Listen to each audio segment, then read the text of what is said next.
आमतौर पर कोरोना से मुक्ति पाने के लिए लोग कई तरह के जतन करते दिखाई दे रहे हैं और सुनाई भी दे रहे हैं, लेकिन मध्य प्रदेश के अनूपपुर जिले के कोतमा में कोरोना से पूर्ण रूप से मुक्ति पाने व हिंदू धर्म को जागरूकता के लिए जहां पर अनोखी पदयात्रा निकाली गई। इस पदयात्रा में सैकड़ों की संख्या में लोग 250 किलोमीटर पैदल सफर तय कर प्रदेश की बहुप्रसिद्ध पहाड़ियों वाली मां शारदा के मंदिर पहुंचकर यात्रा का समापन करेंगे। यह पैदल यात्रा 21 अक्टूबर को मैहर पहुंचेगी, जहां पर माता की मूर्ति विसर्जन के बाद मां शारदा के दर्शन उपरांत यात्रा संपूर्ण होगी।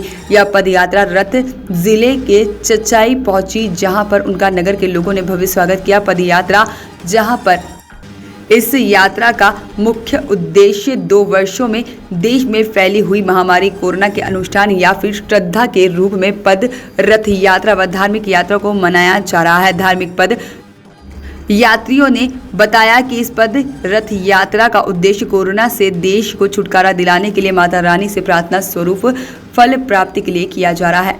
अनूपपुर जिले के कोतमा नगरी से एक विशाल पद यात्रा भक्तों का जत्था प्रदेश के बहुप्रसिद्ध पहाड़ों वाली मां शारदा के मंदिर जा रहा है, जो कि अनूपपुर मुख्यालय होते हुए चचाई से निकलकर बुढ़ार पहुंच रहा है। अनूपपुर नगर के मुख्य मार्गों से भ्रमण करते हुए मैहर की ओर प्रस्थान कर रही पद यात्रा चचाई पहुंची, जहां पर भोजन भजन और विश्राम के बाद शहडोल जिले में निकल पड़ा। 7 दिवसीय यात्रा 15 अक्टूबर को कोतमा से फुनगा, 16 अक्टूबर को अनूपपुर, चचाई, अमलाई और ऐसे करते हुए 7वें दिन मैहर पहुंचेगी। यात्रा में सैकड़ों की संख्या में महिला, पुरुष, नन्हे मुन्ने बच्चे बच्चियां शामिल हैं।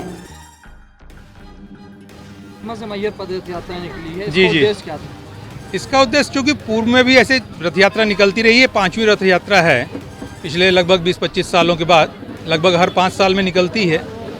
और इस पद रथ यात्रा का मेन उद्देश्य तो ये है कि 2 साल जो कोरोना का हम लोग झेले हैं, पूरी देश की जनता झेली है, उसकी विदाई बोलना चाहिए या माता रानी से प्रार्थना है कि वो अब दोबारा लौट के ना आए महामारी, और सब उससे त्रस्त होके और माता रानी को धन्यवाद देने जा रहे हैं कि माता रानी अब ये महामारी दोबारा लौट के ना आवे हमारे यहाँ। तो एक अनुष्ठान के रूप में ये चल रहा है। अनुष्ठान के रूप में पद यात्रा चलाई जा रही है, इसका महत्व क्या है और आगे किस लिए किया जा रहा है?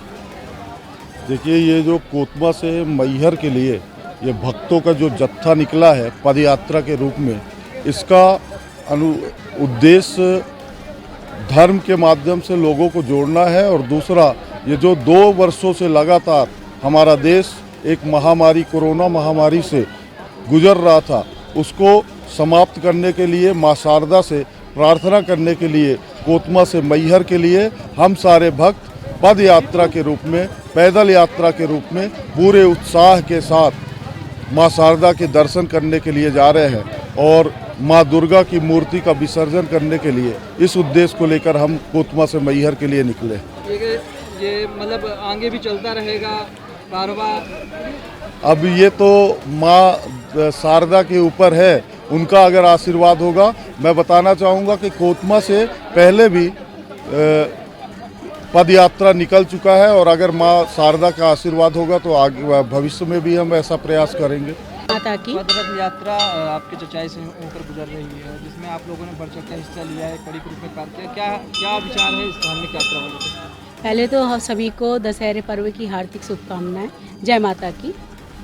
हम लोग यहाँ पर कोतमा से जो पदयात्रा चल रही है, वो कोरोना काल के समय जो पीड़ित थे हैं, उसको हम लोग है ना, कोरोना काल हमारे देश से, हमारे संसार से दूर चला जाए, उसका एक छोटा अनुष्ठान है कि हम लोग यहाँ से पदयात्रा कोतमा से मैहर के लिए जा रही है। हम लोग का सौभाग्य है कि हम लोग उनका स्वागत सत्कार करने के लिए चचाई नगरी में उपस्थित हुए हैं, और हम लोगों का इतना बड़ा सौभाग्य है, और जो माता रानी की कृपा हम लोगों के सबके ऊपर बनी रहे, यही हम माता रानी से प्रार्थना करते हैं कि कोरोना काल जल्दी से जल्द हमारे देश से, हमारे संसार से। पैदल यात्रा में आप निकले हुए हैं, धार्मिक यात्रा है, इसको लेकर किस आप सोचते हैं? पहले मैं माता रानी शारदा मैया की जय। ये मेरा बहुत बड़ा सौभाग्य की बात है कि जो मेरे को पद यात्रा के लिए मैं निकली हूँ। ये और कोरोना काल को लेकर के 2 साल से हम लोग बहुत पीड़ित थे। आज हम लोग को ये सौभाग्य मिला माता रानी के आशीर्वाद से, उनके दर्शन के लिए कोतमा से हम लोग मैहर निकल रहे हैं।